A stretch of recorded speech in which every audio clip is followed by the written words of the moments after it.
दोस्तों, हर हर महादेव। शिव पुराण वायव्य संहिता उत्तराखंड अध्याय 1 से 8। ऋषियों के पूछने पर वायुदेव का श्री कृष्ण और उपमन्यु के मिलन का प्रसंग सुनाना। श्री कृष्ण को उपमन्यु से ज्ञान का और भगवान शंकर से पुत्र का लाभ। सूची कहते हैं, जो समस्त संसार चक्र के परिभ्रमण में कारण रूप हैं तथा गौरी के युगल उरोजों में लगे हुए केसर से जिनका वक्षस्थल अंकित है, उन भगवान उमावल्लभ शिव को नमस्कार है।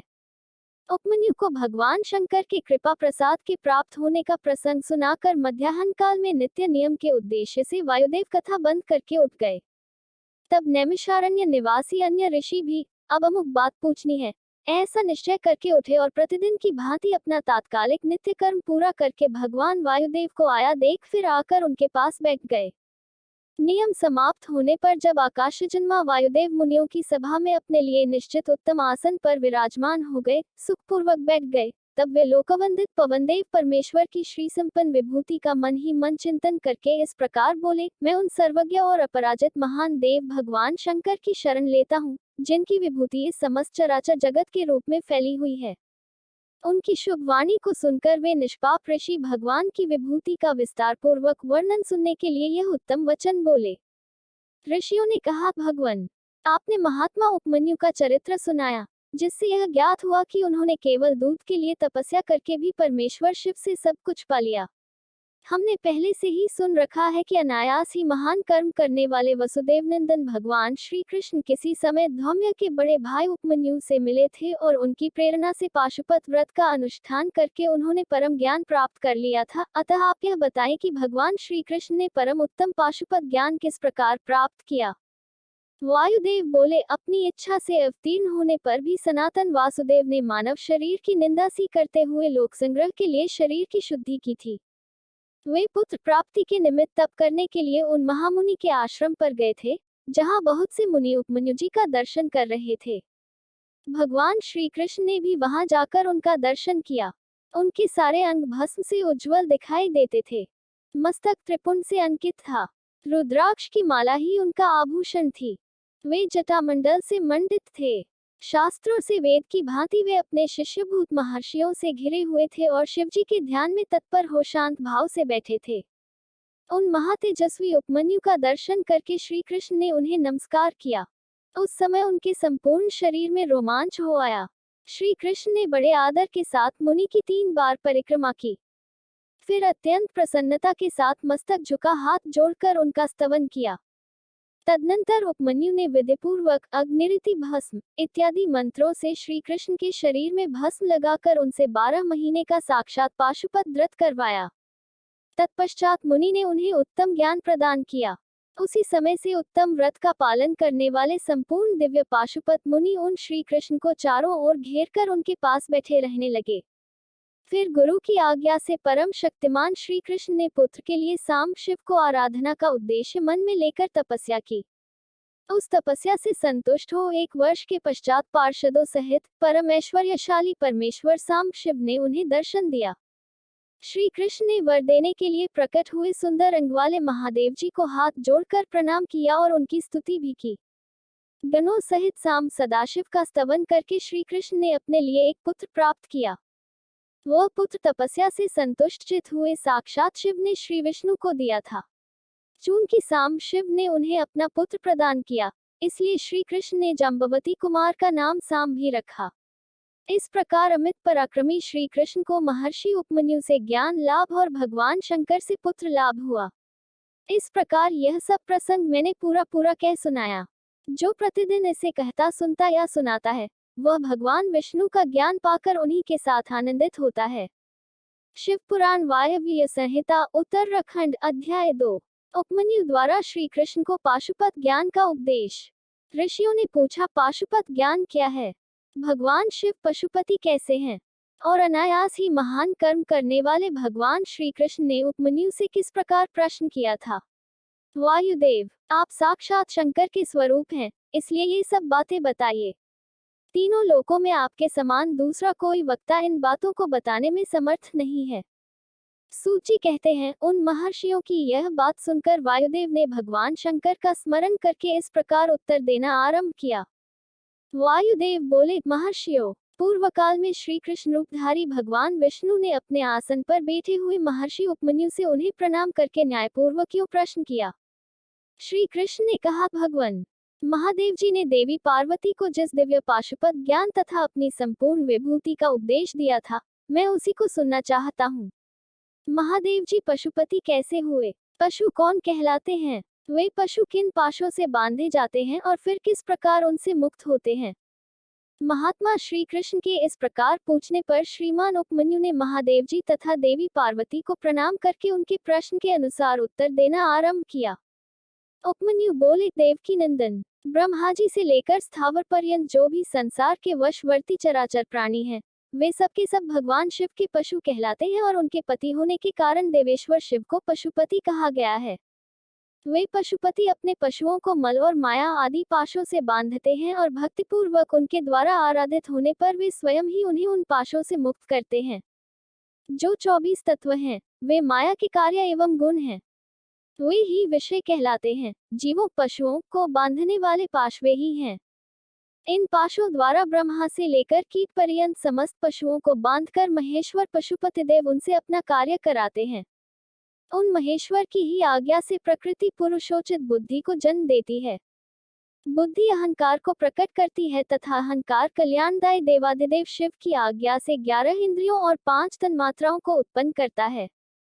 तन्मात्राएं भी उन्हीं महेश्वर के महान शासन से प्रेरित हो क्रमशः 5 महाभूतों को उत्पन्न करती हैं। वे सब महाभूत शिव की आज्ञा से ब्रह्मा से लेकर तृण पर्यंत देहधारियों के लिए देह की सृष्टि करते हैं। बुद्धि कर्तव्य का निश्चय करती है और अहंकार अभिमान करता है। चित्त चेतता है और मन संकल्प विकल्प करता है। श्रवण आदि ज्ञानेंद्रियां पृथक पृथक शब्द आदि विषयों को ग्रहण करती हैं। वे महादेव जी के आज्ञा बल से केवल अपने ही विषयों को ग्रहण करती हैं। वाक आदि कर्मेंद्रियां कहलाती हैं और शिव की इच्छा से अपने लिए नियत कर्म ही करती हैं, दूसरा कुछ नहीं। शब्द आदि जाने जाते हैं और बोलना आदि कर्म किए जाते हैं। इन सब के लिए भगवान शंकर की गुरुतर आज्ञा का उल्लंघन करना असंभव है। परमेश्वर शिव के शासन से ही आकाश सर्वव्यापी होकर समस्त प्राणियों को अवकाश प्रदान करता है। वायु तत्व प्राण आदि नाम भेदों द्वारा बाहर भीतर के संपूर्ण जगत को धारण करता है। अग्नि तत्व देवताओं के लिए हव्य और कव्यभोजी पितरों के लिए कव्य पहुंचाता है। साथ ही मनुष्यों के लिए पाक आदि का भी कार्य करता है। जल सबको जीवन देता है और पृथ्वी संपूर्ण जगत को सदा धारण किए रहती है। शिव की आज्ञा संपूर्ण देवताओं के लिए अलंघनीय है। उसी से प्रेरित होकर देवराज इंद्र देवताओं का पालन, दैत्यों का दमन और तीनों लोकों का संरक्षण करते हैं। वरुण देव सदा जल तत्व के पालन और संरक्षण का कार्य संभालते हैं। साथ ही दंडनीय प्राणियों को अपने पाशों द्वारा बांध लेते हैं। धन के स्वामी यक्षराज कुबेर प्राणियों को उनके पुण्य के अनुरूप सदा धन देते हैं और उत्तम बुद्धि वाले पुरुषों को संपत्ति के साथ ज्ञान भी प्रदान करते हैं। ईश्वर असाधु पुरुषों का निग्रह करते हैं तथा शेष शिव की ही आज्ञा से अपने मस्तक पर पृथ्वी को धारण करते हैं। उन शेष को श्रीहरि की तामसी रौद्र मूर्ति कहा गया है, जो जगत का प्रलय करने वाली है। ब्रह्मा जी शिव की ही आज्ञा से संपूर्ण जगत की सृष्टि करते हैं तथा अपनी अन्य मूर्तियों द्वारा पालन और संहार का कार्य भी करते हैं। भगवान विष्णु अपनी त्रिविध मूर्तियों द्वारा विश्व का पालन, सर्जन और संहार भी करते हैं। विश्वात्मा भगवान हर भी 3 रूपों में विभक्त हो संपूर्ण जगत का संहार, सृष्टि और रक्षा करते हैं। काल सबको उत्पन्न करता है, वही प्रजा की सृष्टि करता है तथा वही विश्व का पालन करता है। यह सब वह महाकाल की आज्ञा से प्रेरित होकर ही करता है। भगवान सूर्य उन्हीं की आज्ञा से अपने 3 अंशों द्वारा जगत का पालन करते, अपनी किरणों द्वारा वृष्टि के लिए आदेश देते और स्वयं ही आकाश में मेघ बनकर बरसते हैं। चंद्रभूषण शिव का शासन मानकर ही चंद्रमा औषधियों का पोषण और प्राणियों को आह्लादित करते हैं। साथ ही देवताओं को अपनी अमृतमयी कलाओं का पान करने देते हैं।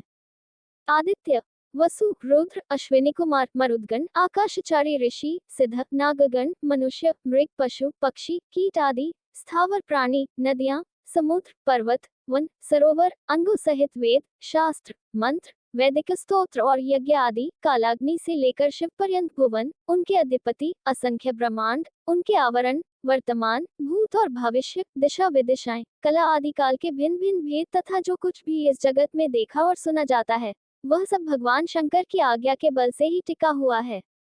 उनकी आज्ञा के ही बल से यहाँ पृथ्वी, पर्वत, मेघ, समुद्र, नक्षत्रगण, इंद्रादि देवता, स्थावर, जंगम अथवा जड़ और चेतन सबकी स्थिति है।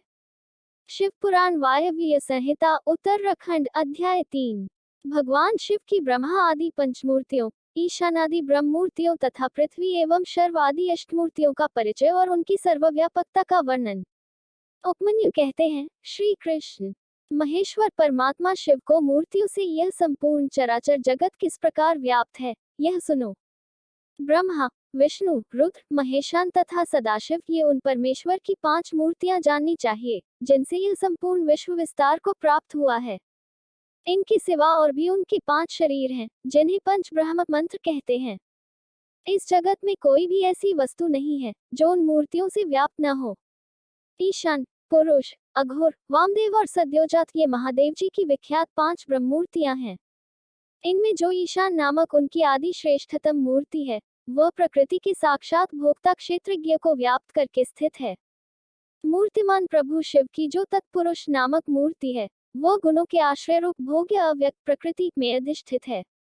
पिनाकपाणी महेश्वर की जो अत्यंत पूजित अघोर नामक मूर्ति है, वह धर्म आदि 8 अंगों से युक्त बुद्धि तत्व को अपना अधिष्ठान बनाती है। विधाता महादेव की वामदेव नामक मूर्ति को आगमवेता विद्वान अहंकार की अधिष्ठात्री बताते हैं।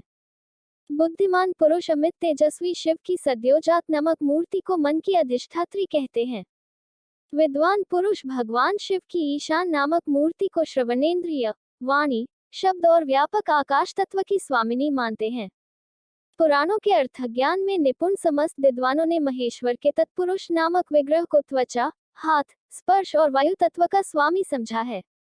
मनीषी मुनि शिव की अघोर नामक मूर्ति को नेत्र, पैर, रूप और अग्नि तत्व की अधिष्ठात्री बताते हैं। भगवान शिव के चरणों में अनुराग रखने वाले महात्मा पुरुष उनकी वामदेव नामक मूर्ति को रसना, वायु, रस और जल तत्व की स्वामिनी समझते हैं तथा सद्योजात नामक मूर्ति को वे घ्राणेन्द्रिय, उपस्थ, गंध और पृथ्वी तत्व की अधिष्ठात्री कहते हैं।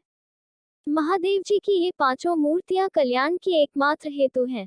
कल्याणकामी पुरुषों को इनकी सदा ही यत्नपूर्वक वंदना करनी चाहिए।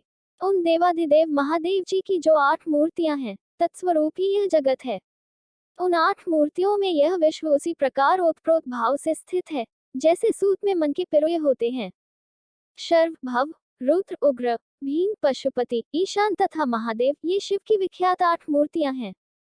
महेश्वर की इन शर्व आदि 8 मूर्तियों से क्रमशः भूमि, जल, अग्नि, वायु, क्षेत्रज्ञ, सूर्य और चंद्रमा अधिष्ठित होते हैं। उनकी पृथ्वीमयी मूर्ति संपूर्ण चराचर जगत को धारण करती है।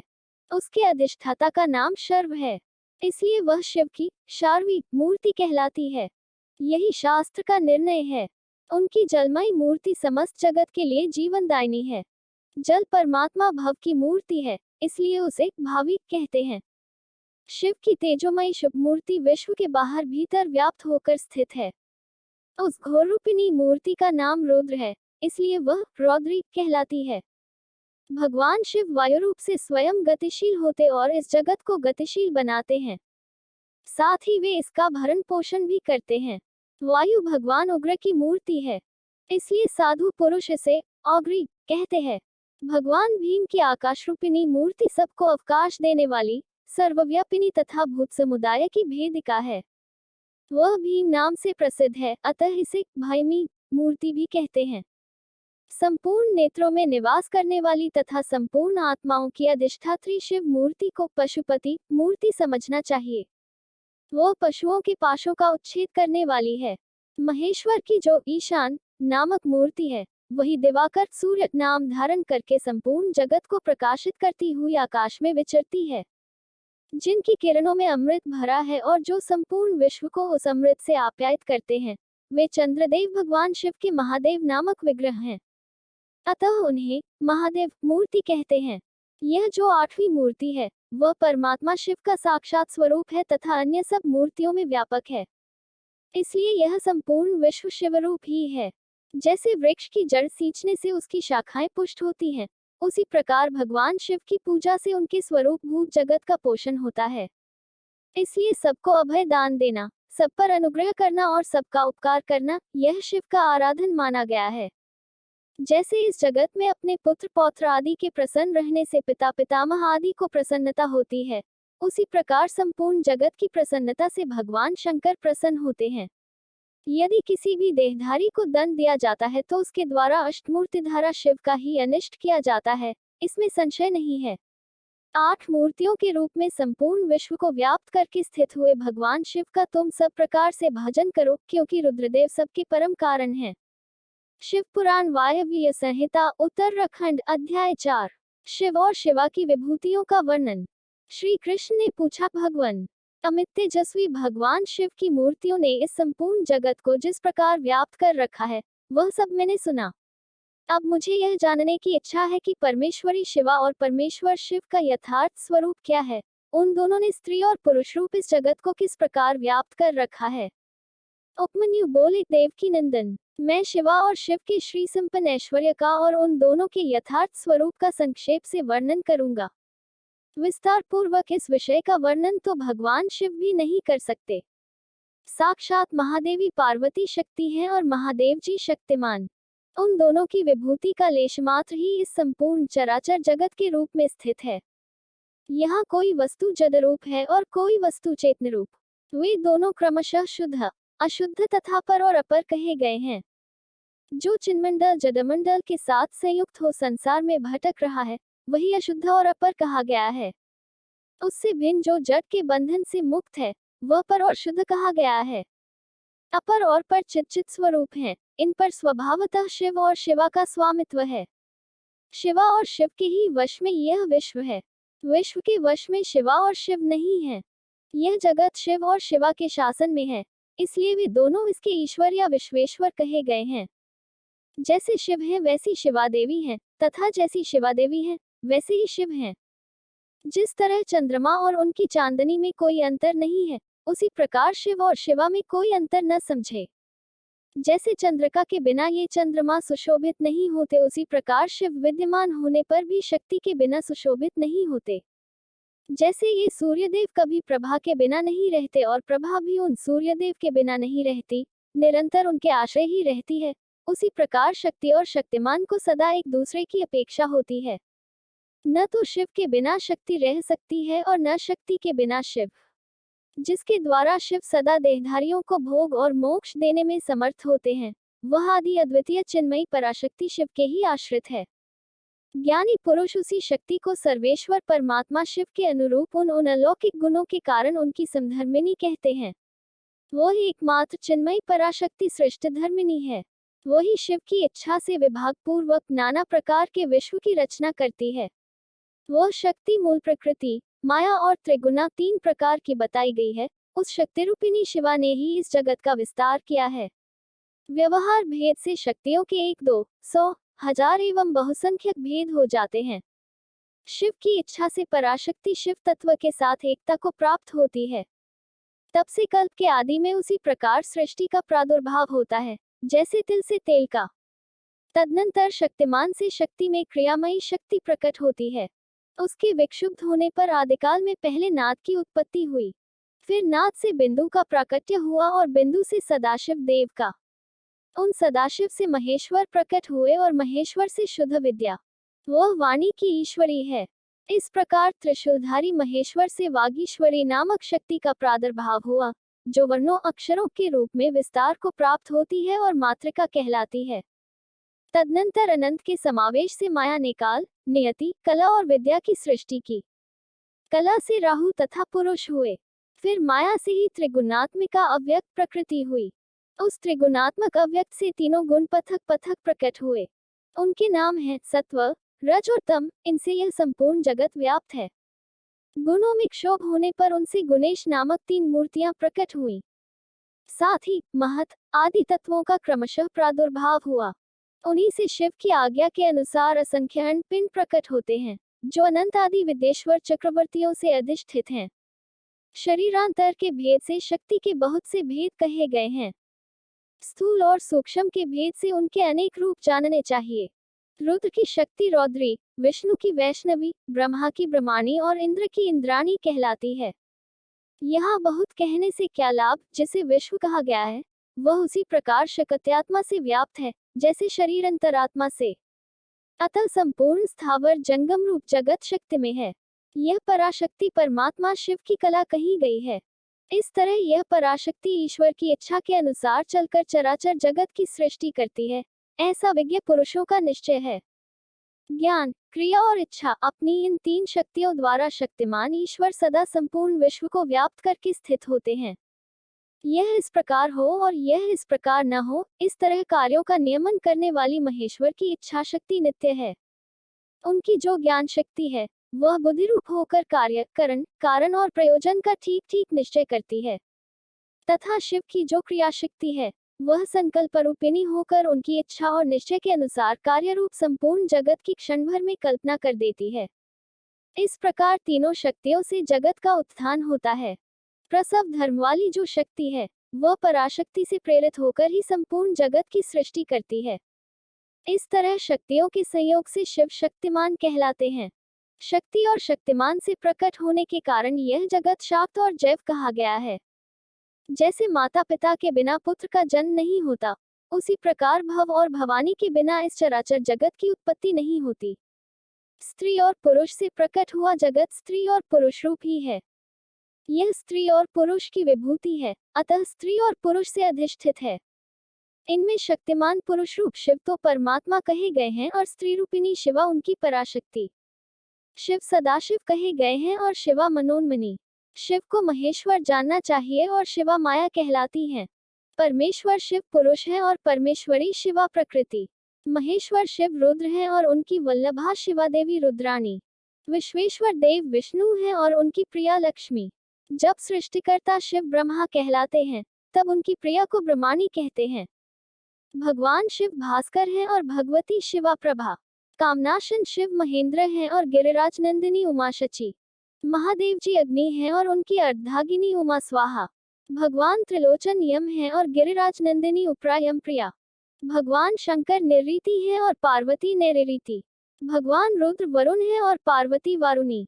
चंद्रशेखर शिव वायु हैं और पार्वती वायुप्रिया। शिव यक्ष हैं और पार्वती रिद्धि। चंद्रार्धशेखर शिव चंद्रमा हैं और रुद्रवल्लभा उमा रोहिणी। परमेश्वर शिव ईशान है और परमेश्वरी शिवा उनकी पत्नी। नागराज अनंत को वलय रूप में धारण करने वाले भगवान शंकर अनंत हैं और उनकी वल्लभा शिवा अनंता।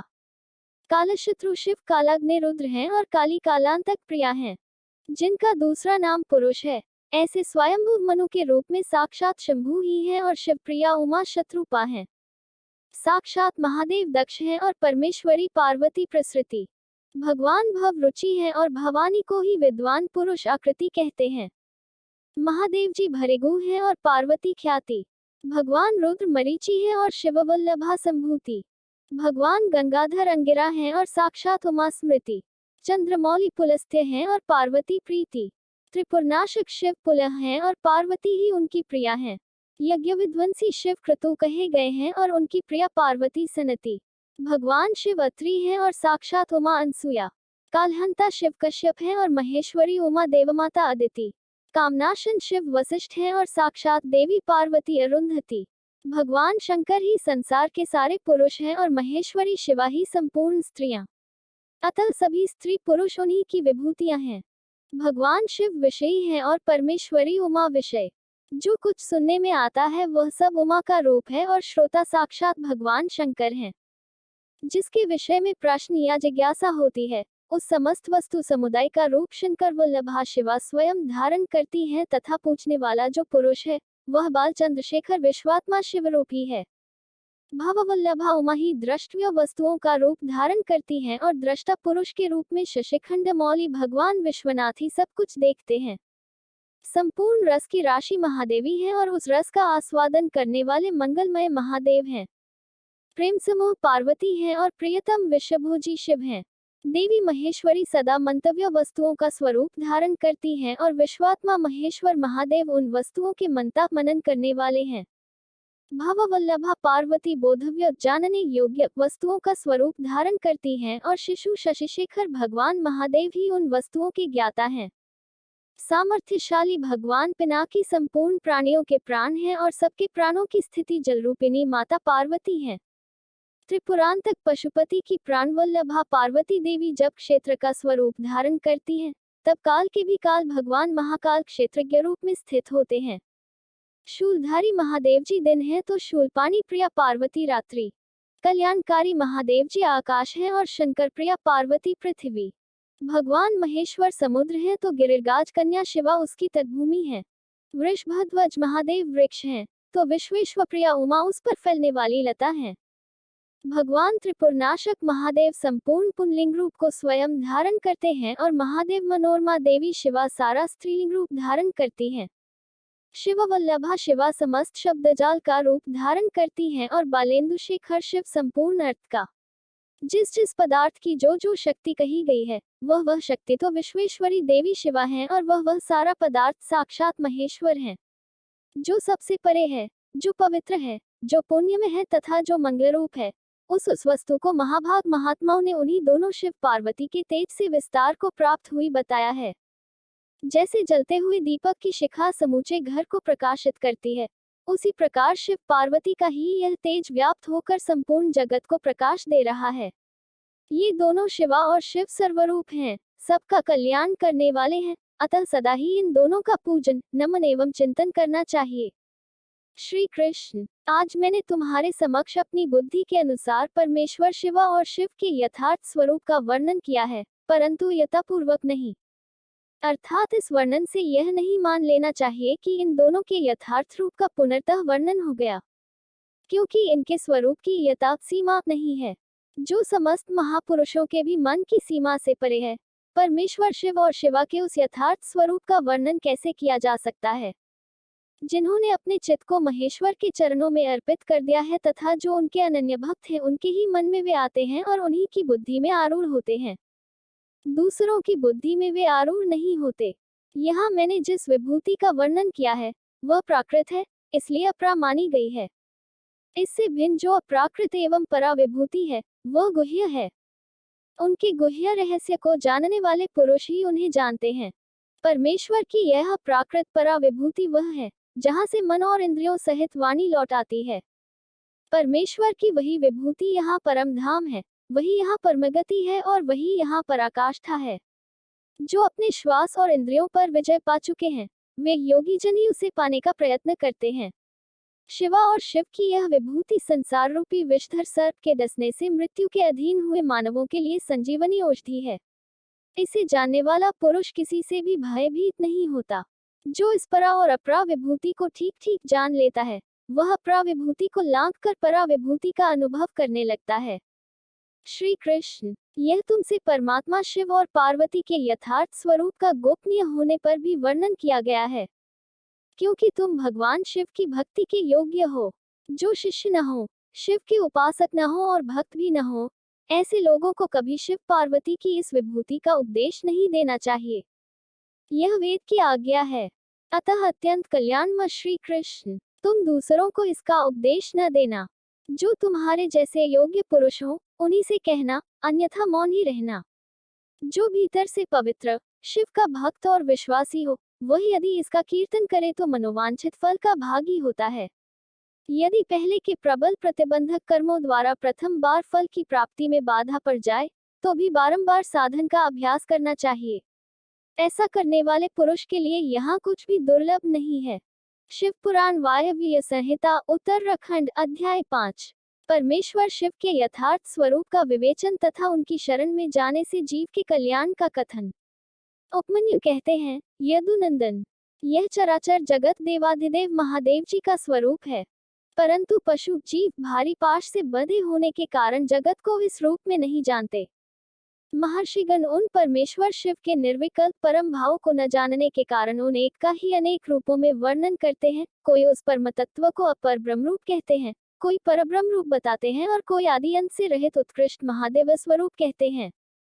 पंच महाभूत, इंद्रिय, अंतःकरण तथा प्राकृत विषय रूप जड़ तत्व को अपर ब्रह्म कहा गया है। इससे भिन्न समष्टि चैतन्य का नाम परब्रह्म है। बृहत और व्यापक होने के कारण उसे ब्रह्म कहते हैं। प्रभो, वेदों एवं ब्रह्माजी के अधिपति परब्रह्म परमात्मा शिव के वे पर और अपर दो रूप हैं। कुछ लोग महेश्वर शिव को विद्या विद्या स्वरूपी कहते हैं। इनमें विद्या चेतना है और अविद्या अचेतना। यह विद्या विद्या रूप विश्व जगत गुरु भगवान शिव का रूप ही है, इसमें संदेह नहीं है, क्योंकि विश्व उनके वश में है। भ्रांति, विद्या तथा पराविद्या या परम तत्व, ये शिव के तीन उत्कृष्ट रूप माने गए हैं। पदार्थों के विषय में जो अनेक प्रकार की असत्य धारणाएं हैं, उन्हें भ्रांति कहते हैं। यथार्थ धारणा या ज्ञान का नाम विद्या है तथा जो विकल्प रहित परम ज्ञान है, उसे परम तत्व कहते हैं। परम तत्व ही सत है, इससे विपरीत असत कहा गया है। सत और असत दोनों का पति होने के कारण शिव सत्सतपति कहलाते हैं। अन्य महर्षियों ने क्षर, अक्षर और उन दोनों से परे परम तत्व का प्रतिपादन किया है। संपूर्ण भूत क्षर हैं और जीवात्मा अक्षर कहलाता है। वे दोनों परमेश्वर के रूप हैं, क्योंकि उन्हीं के अधीन हैं। शांत स्वरूप शिव उन दोनों से परे हैं, इसलिए क्षराक्षर पर कहे गए हैं। कुछ महर्षि परम कारण रूप शिव को समष्टि व्यष्टि स्वरूप तथा समष्टि और व्यष्टि का कारण कहते हैं। अव्यक्त को समष्टि कहते हैं और व्यक्त को व्यष्टि। वे दोनों परमेश्वर शिव के रूप हैं, क्योंकि उन्हीं की इच्छा से प्रवृत्त होते हैं। उन दोनों के कारण रूप से स्थित भगवान शिव परम कारण हैं। अतः कारणार्थवेता ज्ञानी पुरुष उन्हें समष्टि व्यष्टि का कारण बताते हैं। कुछ लोग परमेश्वर को जाति व्यक्ति स्वरूप कहते हैं। जिसका शरीर में भी अनुवर्तन हो, वह जाति कही गई है। शरीर की जाति के आश्रित रहने वाली जो व्यावृत्ति है, जिसके द्वारा जाति भावना का आच्छादन और वैयक्तिक भावना का प्रकाशन होता है, उसका नाम व्यक्ति है। जाति और व्यक्ति दोनों ही भगवान शिव की आज्ञा से परिपालित हैं, अतः उन महादेव जी को जाति व्यक्ति स्वरूप कहा गया है।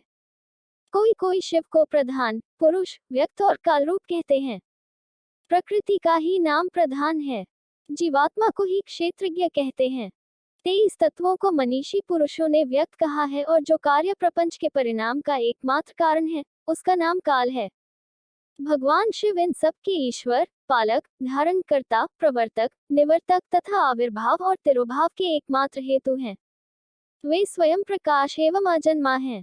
इसीलिए उन महेश्वर को प्रधान, पुरुष, व्यक्त और काल रूप कहा गया है। कारण, नेता, अधिपति और धाता बताया गया है। कुछ लोग महेश्वर को विराट और हिरण्यगर्भ रूप बताते हैं। जो संपूर्ण लोकों की सृष्टि के हेतु हैं, उनका नाम हिरण्यगर्भ है और विश्वरूप को विराट कहते हैं। ज्ञानी पुरुष भगवान शिव को अंतर्यामी और परम पुरुष कहते हैं। दूसरे लोग उन्हें प्राज्ञ, तेजस और विश्वरूप बताते हैं। कोई उन्हें तुर्य रूप मानते हैं और कोई सौम्य रूप। कितने ही विद्वानों का कथन है कि वे ही माता, मान, में और मिति रूप हैं। अन्य लोग कर्ता, क्रिया, कार्य, करण और कारण रूप कहते हैं। दूसरे ज्ञानी उन्हें जागृत, स्वप्न और सुषुप्ति रूप बताते हैं। कोई भगवान शिव को तुर्य रूप कहते हैं तो कोई तुर्यातीत। कोई निर्गुण बताते हैं, कोई सगुण। कोई संसारी कहते हैं, कोई असंसारी।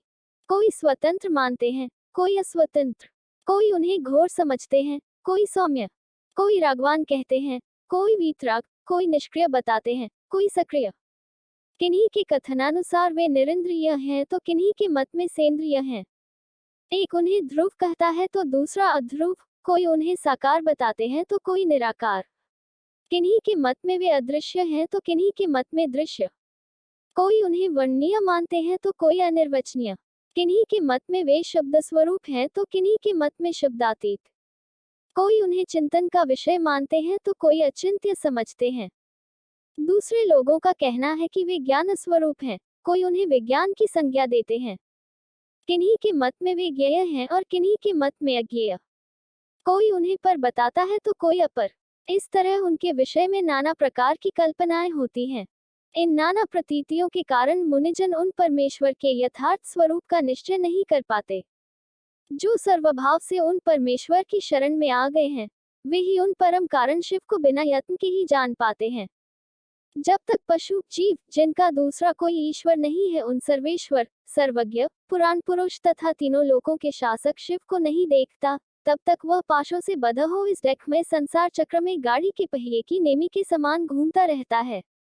जब यह दृष्टा जीवात्मा सबके शासक, ब्रह्मा के भी आदिकारण, संपूर्ण जगत के रचयिता, सुवर्णोपम दिव्य प्रकाश स्वरूप परम पुरुष का साक्षात्कार कर लेता है, तब पुण्य और पाप दोनों को भली भांति हटाकर निर्मल हुआ वह ज्ञानी महात्मा सर्वोत्तम समता को प्राप्त कर लेता है।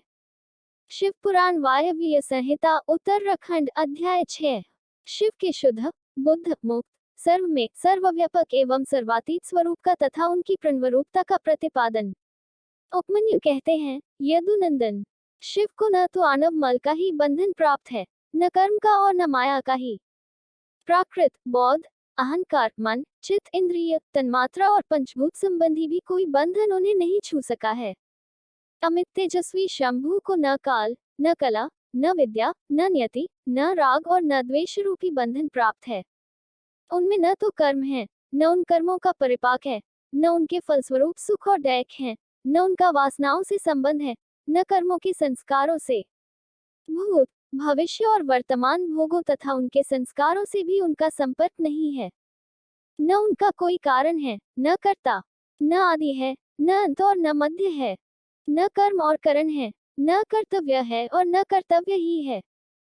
उनका न कोई बंधु है और न अबंधु, न नियंता है, न प्रेरक, न पति है, न गुरु है और न त्राता ही है। उनसे अधिक की चर्चा कौन करे, उनके समान भी कोई नहीं है। उनका न जन्म होता है न मरण। उनके लिए कोई वस्तु न तो वांछित है और न अवांछित ही। उनके लिए न विधि है न निषेध, न बंधन है न मुक्ति। जो अकल्याणकारी दोष है वे उनमें कभी नहीं रहते, परंतु संपूर्ण कल्याणकारी गुण उनमें सदा ही रहते हैं, क्योंकि शिव साक्षात परमात्मा है। वे शिव अपनी शक्तियों द्वारा इस संपूर्ण जगत में व्याप्त होकर अपने स्वभाव से च्युत न होते हुए सदा ही स्थित रहते हैं, इसलिए उन्हें स्थाणु कहते हैं। यह संपूर्ण चराचर जगत शिव से अधिष्ठित है, अतः भगवान शिव सर्वरूप माने गए हैं। जो ऐसा जानता है वह कभी मोह में नहीं पड़ता। रुद्र सर्वरूप हैं, उन्हें नमस्कार है। वे सत्स्वरूप परम महान पुरुष हिरण्यबाहु भगवान हिरण्यपति, ईश्वर, अंबिकापति, ईशान, पिनाकपाणि तथा वृषभ वाहन है। एकमात्र रुद्र ही परब्रह्म परमात्मा है। वे ही कृष्ण पिंगल वर्ण वाले पुरुष हैं। वे हृदय के भीतर कमल के मध्य भाग में केश के अग्रभाग की भांति सूक्ष्म रूप से चिंतन करने योग्य हैं। उनके केश सुनहरे रंग के हैं, नेत्र कमल के समान सुंदर हैं, अंकौंती अरुण और ताम्रवर्ण की है। वे सुवर्ण नीलकंठ देव सदा विचरते रहते हैं। उन्हें सौम्य, घोर, मिश्र, अक्षर, अमृत और अव्यय कहा गया है। वे पुरुष विशेष परमेश्वर भगवान शिव काल के भी काल हैं, चेतन और अचेतन से परे हैं, इस प्रपंच से भी परात्पर हैं। शिव में ऐसे ज्ञान और ऐश्वर्य देखे गए हैं जिनसे बढ़कर ज्ञान और ऐश्वर्य अन्यत्र नहीं है। मनीषी पुरुषों ने भगवान शिव को लोक में सबसे अधिक ऐश्वर्यशाली पद पर प्रतिष्ठित बताया है। प्रत्येक कल्प में उत्पन्न होकर एक सीमित काल तक रहने वाले ब्रह्माओं को आदिकाल में विस्तार पूर्वक शास्त्र का उपदेश देने वाले भगवान शिव ही हैं। एक सीमित काल तक रहने वाले गुरुओं के भी वे गुरु हैं। वे सर्वेश्वर सदा सभी के गुरु हैं। काल की सीमा उन्हें छू नहीं सकती। उनकी शुद्ध स्वाभाविक शक्ति सबसे बढ़कर है। उन्हें अनुपम ज्ञान और नित्य अक्षय शरीर प्राप्त है। उनके ऐश्वर्य की कहीं तुलना नहीं है। उनका सुख अक्षय और बल अनंत है। उनमें असीम तेज, प्रभाव, पराक्रम, क्षमा और करुणा भरी है। वे नित्य परिपूर्ण हैं। उन्हें सृष्टि आदि से अपने लिए कोई प्रयोजन नहीं है।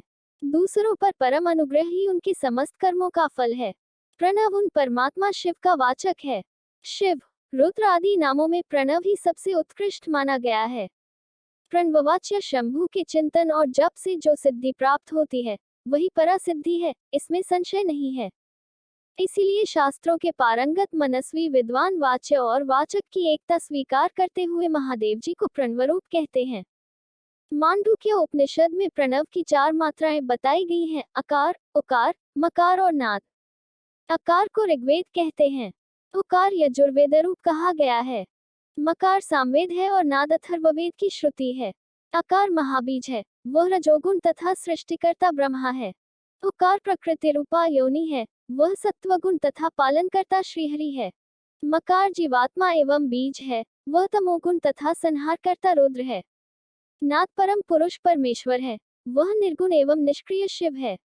इस प्रकार प्रणव अपनी 3 मात्राओं के द्वारा ही 3 रूपों में इस जगत का प्रतिपादन करके अपनी अर्धमात्रक नाद के द्वारा शिव स्वरूप का बोध कराता है, जिनसे श्रेष्ठ दूसरा कुछ भी नहीं है, जिनसे बढ़कर कोई न तो अधिक सूक्ष्म है और न महान ही है, तथा जो अकेले ही वृक्ष की भांति निश्चल भाव से प्रकाश में आकाश में स्थित हैं, उन परम पुरुष परमेश्वर शिव से यह संपूर्ण जगत परिपूर्ण है। शिव पुराण वायव्य संहिता उत्तराखंड अध्याय 7। परमेश्वर की शक्ति का ऋषियों द्वारा साक्षात्कार, शिव के प्रसाद से प्राणियों की मुक्ति, शिव की सेवा भक्ति तथा 5 प्रकार के शिव धर्म का वर्णन। उपमन्यु कहते हैं, परमेश्वर शिव की स्वाभाविक शक्ति विद्या है, जो सबसे विलक्षण है। वह एक होकर भी अनेक रूप से भासित होती है, जैसे सूर्य की प्रभा एक होकर भी अनेक रूप में प्रकाशित होती है। उस विद्या शक्ति से इच्छा, ज्ञान, क्रिया और माया आदि अनेक शक्तियां उत्पन्न हुई हैं। ठीक उसी तरह जैसे अग्नि से बहुत सी चिनगारियां प्रकट होती हैं, उसी से सदाशिव और ईश्वर आदि तथा विद्या और विद्येश्वर आदि पुरुष भी प्रकट हुए हैं। परात्पर प्रकृति भी उसी से उत्पन्न हुई है। महातत्व से लेकर विशेष पर्यंत सारे विकार तथा अज ब्रह्मा आदि मूर्तियां भी उसी से प्रकट हुई हैं। इनके सिवा जो अन्य वस्तुएं हैं, वे सब भी उसी शक्ति के कार्य हैं, इसमें संशय नहीं है। वह शक्ति सर्वव्यापिनी, सूक्ष्म तथा ज्ञानानंद रूपिणी है। उसी से शीतांशु भूषण भगवान शिव शक्तिमान कहलाते हैं। शक्तिमान शिव वेद्य हैं और शक्ति रूपिणी शिवा विद्या हैं। वे शक्ति रूपा शिवा ही प्रज्ञा, श्रुति, स्मृति, धृति, स्थिति, निष्ठा, ज्ञान शक्ति, इच्छा शक्ति, कर्म शक्ति, आज्ञा शक्ति, परब्रह्म, परा और अपरा नाम की 2 विद्याएं, शुद्ध विद्या और शुद्ध कला है, क्योंकि सब कुछ शक्ति का ही कार्य है।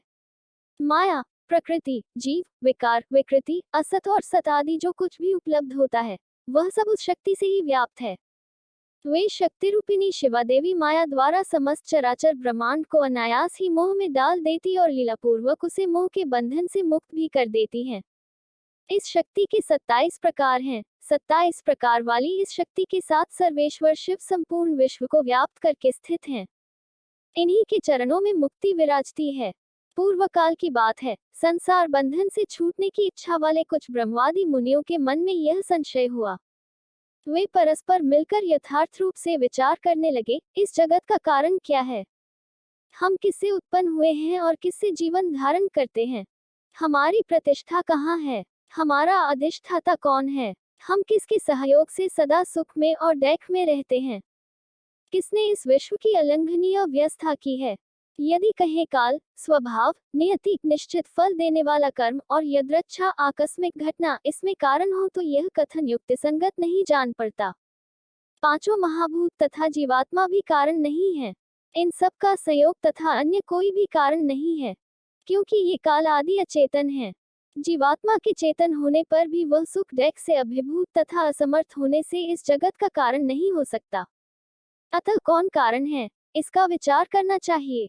इस प्रकार आपस में विचार करने पर जब वे युक्तियों द्वारा किसी निर्णय तक न पहुंच सके, तब उन्होंने ध्यानयोग में स्थित होकर परमेश्वर की स्वरूप भूता अचिंत्य शक्ति का साक्षात्कार किया, जो अपने ही गुणों से सत्व, रज और तम से ढकी है तथा उन तीनों गुणों से परे है। परमेश्वर की वह साक्षात शक्ति समस्त पाशों का विच्छेद करने वाली है। उसके द्वारा बंधन काट दिए जाने पर जीव अपनी दिव्य दृष्टि से उन सर्वकारण कारण शक्तिमान महादेव जी का दर्शन करने लगते हैं, जो काल से लेकर जीवात्मा तक पूर्वोक्त समस्त कारणों पर तथा संपूर्ण विश्व पर अपनी इस शक्ति के द्वारा ही शासन करते हैं। वे परमात्मा अप्रमेय हैं। तदनंतर परमेश्वर के प्रसाद योग, परमयोग तथा सुदृढ़ भक्ति योग के द्वारा उन मुनियों ने दिव्य गति प्राप्त कर ली। श्री कृष्ण, जो अपने हृदय में शक्ति सहित भगवान शिव का दर्शन करते हैं, उन्हीं को सनातन शांति प्राप्त होती है, दूसरों को नहीं, यह श्रुति का कथन है। शक्तिमान का शक्ति से कभी वियोग नहीं होता, अतः शक्ति और शक्तिमान दोनों के तादात्म्य से परमानंद की प्राप्ति होती है। मुक्ति की प्राप्ति में निश्चय ही ज्ञान और कर्म का कोई क्रम विवक्षित नहीं है। जब शिव और शक्ति की कृपा हो जाती है, तब वह मुक्ति हाथ में आ जाती है। देवता, दानव, पशु, पक्षी तथा कीड़े मकोड़े भी उनकी कृपा से मुक्त हो जाते हैं। गर्भ का बच्चा, जन्मता हुआ बालक, शिशु, तरुण, वृद्ध, मुमूर्षु, स्वर्गवासी, नारकी, पतित, तरुण, धर्मात्मा, पंडित अथवा मूर्ख साम शिव की कृपा होने पर तत्काल मुक्त हो जाते हैं, इसमें संशय नहीं है। परमेश्वर अपनी स्वाभाविक करुणा से अयोग्य भक्तों के भी विविध मलों को दूर करके उन पर कृपा करते हैं, इसमें संदेह नहीं है। भगवान की कृपा से ही भक्ति होती है और भक्ति से ही उनकी कृपा होती है।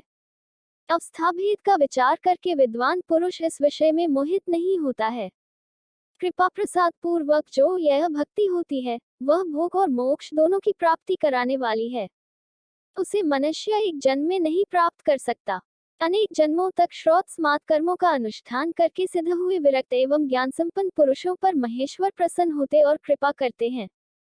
देवेश्वर शिव के प्रसन्न होने पर उस पशु जीव में बुद्धिपूर्वक थोड़ी सी भक्ति का उदय होता है। तब वह यह अनुभव करने लगता है कि भगवान शिव मेरे स्वामी हैं। फिर तपस्या पूर्वक वह नाना प्रकार के शैव धर्मों के पालन में संलग्न होता है। उन धर्मों के पालन में बारंबार लगे रहने से उसके हृदय में पराभक्ति का प्रादुर्भाव होता है। उस पराभक्ति से परमेश्वर का परम प्रसाद उपलब्ध होता है। प्रसाद से संपूर्ण पापों से छुटकारा मिलता है और छुटकारा मिल जाने पर परमानंद की प्राप्ति होती है। जिस मनुष्य का भगवान शिव में थोड़ा सा भी भक्ति भाव है, वह 3 जन्मों के बाद अवश्य मुक्त हो जाता है। उसे इस संसार में योनियंत्र की पीड़ा नहीं सहनी पड़ती। सांगा अंग सहित और आनंगा अंग रहित जो सेवा है, उसी को भक्ति कहते हैं। उसके फिर 3 भेद होते हैं, मानसिक, वाचिक और शारीरिक। शिव के रूप आदि का जो चिंतन है, उसे मानसिक सेवा कहते हैं। जप आदि वाचिक सेवा है और पूजन आदि कर्म शारीरिक सेवा है। इन त्रिविध साधनों से संपन्न होने वाली जो यह सेवा है, इसे शिव धर्म भी कहते हैं। परमात्मा शिव ने 5 प्रकार का शिव धर्म बताया है, तप, कर्म, जप, ध्यान और ज्ञान। लिंग पूजन आदि को कर्म कहते हैं। चांद्रायन आदि व्रत का नाम तप है। वाचिक, उपांशु और मानस 3 प्रकार का जो शिव मंत्र का अभ्यास आवृत्ति है, उसी को जप कहते हैं। शिव का चिंतन ही ध्यान कहलाता है तथा शिव संबंधी आगमों में जिस ज्ञान का वर्णन है, उसी को यहाँ ज्ञान शब्द से कहा गया है। श्रीकंठ शिव ने शिवा के प्रति जिस ज्ञान का उपदेश किया है, वही शिवागम है।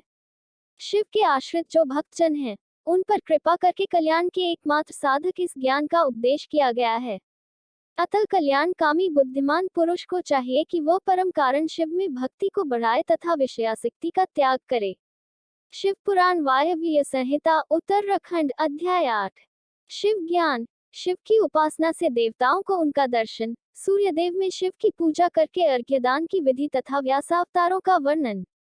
श्री कृष्ण बोले, भगवान, अब मैं उस शिव ज्ञान को सुनना चाहता हूँ, जो वेदों का सार तत्व है तथा जिसे भगवान शिव ने अपने शरणागत भक्तों की मुक्ति के लिए कहा है। प्रभु शिव की पूजा कैसे की जाती है, पूजा आदि में किसका अधिकार है तथा ज्ञानयोग आदि कैसे सिद्ध होते हैं। उत्तम व्रत का पालन करने वाले मुनीश्वर, ये सब बातें विस्तार पूर्वक बताइए। उपमन्यु ने कहा, भगवान शिव ने जिस वेदोक्त ज्ञान को संक्षिप्त करके कहा है, वही शैव ज्ञान है। वह निंदा स्तुति आदि से रहित तथा श्रवण मात्र से ही अपने प्रति विश्वास उत्पन्न करने वाला है। यह दिव्य ज्ञान गुरु की कृपा से प्राप्त होता है और अनायास ही मोक्ष देने वाला है। मैं उसे संक्षेप में ही बताऊंगा, क्योंकि उसका विस्तार पूर्वक वर्णन कोई कर ही नहीं सकता है। पूर्व काल में महेश्वर शिव सृष्टि की इच्छा करके सत्कार्य कारणों से नियुक्त हो स्वयं ही अव्यक्त से व्यक्त रूप में प्रकट हुए। उस समय ज्ञान स्वरूप भगवान विश्वनाथ ने देवताओं में सबसे प्रथम देवता वेदपति ब्रह्मा जी को उत्पन्न किया। ब्रह्मा ने उत्पन्न होकर अपने पिता महादेव को देखा तथा ब्रह्मा जी के जनक महादेव जी ने भी उत्पन्न हुए ब्रह्मा की ओर स्नेहपूर्ण दृष्टि से देखा और उन्हें सृष्टि रचने की आज्ञा दी। रुद्रदेव की कृपा दृष्टि से देखे जाने पर सृष्टि के सामर्थ्य से युक्त हो उन ब्रह्मदेव ने समस्त संसार की रचना की और पृथक पृथक वर्णों तथा आश्रमों की व्यवस्था की। उन्होंने यज्ञ के लिए सोम की सृष्टि की। सोम से द्युलोक का प्रादुर्भाव हुआ। फिर पृथ्वी, अग्नि, सूर्य, यज्ञ में विष्णु और शचीपति इंद्र प्रकट हुए। वे सब तथा अन्य देवता रुद्राध्याय पढ़कर रुद्रदेव की स्तुति करने लगे। तब भगवान महेश्वर अपनी लीला प्रकट करने के लिए उन सब का ज्ञान हरकर प्रसन्न मुख से उन देवताओं के आगे खड़े हो गए। तब देवताओं ने मोहित होकर उनसे पूछा, आप कौन हैं? भगवान रुद्र बोले, श्रेष्ठ देवताओं, सबसे पहले मैं ही था, इस समय भी सर्वत्र मैं ही हूँ और भविष्य में भी मैं ही रहूंगा। मेरे सिवा दूसरा कोई नहीं है। मैं भी अपने तेज से संपूर्ण जगत को तृप्त करता हूँ। मुझसे अधिक और मेरे समान कोई नहीं है। जो मुझे जानता है वह मुक्त हो जाता है। ऐसा कहकर भगवान रुद्र वहीं अंतर्धान हो गए। जब देवताओं ने उन महेश्वर को नहीं देखा, तब वे सामवेद के मंत्रों द्वारा उनकी स्तुति करने लगे। अथवा शीर्ष में वर्णित पाशुपत व्रत को ग्रहण करके उन अमृगणों ने अपने संपूर्ण अंगों में भस्म लगा लिया। यह देख उन पर कृपा करने के लिए पशुपति महादेव अपने गणों और उमा के साथ उनके निकट आए। प्राणायाम के द्वारा श्वास को जीतकर निद्रा रहित एवं निष्पाप हुए योगी जन अपने हृदय में जिनका दर्शन करते हैं, उन्हीं महादेव को उन देवेश्वरों ने वहां देखा, जिन्हें ईश्वर की इच्छा का अनुसरण करने वाली पराशक्ति कहते हैं। उन वामलोचना भवानी को भी उन्होंने वामदेव महेश्वर के वाम भाग में विराजमान देखा, जो संसार को त्याग कर शिव के परमपद को प्राप्त हो चुके हैं तथा जो नित्य सिद्ध हैं। उन गणेश्वरों का भी देवताओं ने दर्शन किया। तत्पश्चात देवता महेश्वर संबंधी वैदिक और पौराणिक दिव्य स्तोत्रों द्वारा देवी सहित महेश्वर की स्तुति करने लगे। तब वृषभध्वज महादेव जी भी उन देवताओं की ओर कृपा पूर्वक देखकर अत्यंत प्रसन्न हो स्वभावतः मधुर वाणी में बोले, मैं तुम लोगों पर बहुत संतुष्ट हूँ। उन प्रार्थनीय एवं पूज्यतम भगवान वृषभध्वज को अत्यंत प्रसन्नचित जान देवताओं ने प्रणाम करके आदरपूर्वक उनसे पूछा। देवता बोले, भगवान, इस भूतल पर किस मार्ग से आपकी पूजा होनी चाहिए और उस पूजा में किसका अधिकार है, यह ठीक ठीक बताने की कृपा करें। तब देवेश्वर शिव ने देवी की ओर मुस्कुराते हुए देखा और अपने परम घोर सूर्यमय स्वरूप को दिखाया।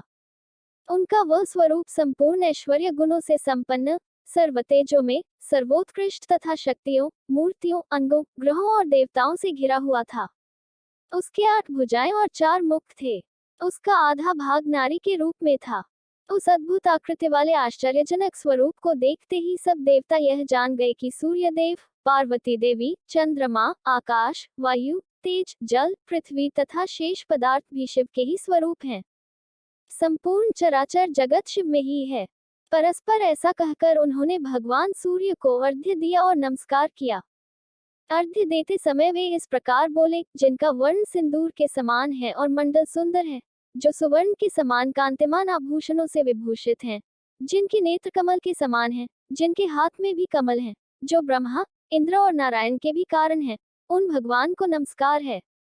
यूं कह उत्तम रत्नों से पूर्ण सुवर्ण, कुमकुम, कुश और पुष्प से युक्त जल सोने के पात्र में लेकर उन देवेश्वर को अर्घ्य दे और कहे, भगवान, आप प्रसन्न हो, आप सबके आदि कारण हैं। आप ही रुद्र, विष्णु, ब्रह्मा और सूर्य रूप हैं। गणों सहित आप शांत शिव को नमस्कार है। जो एकाग्रचित हो सूर्यमंडल में शिव का पूजन करके प्रातःकाल, मध्याह्न काल और सांयकाल में उनके लिए उत्तम अर्घ्य देता है, प्रणाम करता है और इन श्रवण सुखद श्लोकों को पढ़ता है, उसके लिए कुछ भी दुर्लभ नहीं है। यदि वह भक्त है तो अवश्य ही मुक्त हो जाता है। इसलिए प्रतिदिन शिवरूपी सूर्य का पूजन करना चाहिए। धर्म, अर्थ, काम और मोक्ष के लिए मन, वाणी तथा क्रिया द्वारा उनकी आराधना करनी चाहिए। तत्पश्चात मंडल में विराजमान महेश्वर देवताओं की ओर देखकर और उन्हें संपूर्ण शास्त्रों में श्रेष्ठ शिव शास्त्र देकर वहीं अंतर्धान हो गए। उस शास्त्र में शिव पूजा का अधिकार ब्राह्मण, क्षत्रिय और वैश्यों को दिया गया है। यह जानकर देवेश्वर शिव को प्रणाम करके देवता जैसे आए थे वैसे चले गए। तदनंतर दीर्घकाल के पश्चात जब वह शास्त्र लुप्त हो गया, तब भगवान शंकर के अंत में बैठी हुई महेश्वरी शिवा ने पतिदेव से उसके विषय में पूछा। तब देवी से प्रेरित हो चंद्रभूषण महादेव ने वेदों का सार निकालकर संपूर्ण आगमों में श्रेष्ठ शास्त्र का उपदेश किया। फिर उन परमेश्वर की आज्ञा से मैंने, गुरुदेव अगस्त्य ने और महर्षि दधीची ने भी लोक में उस शास्त्र का प्रचार किया।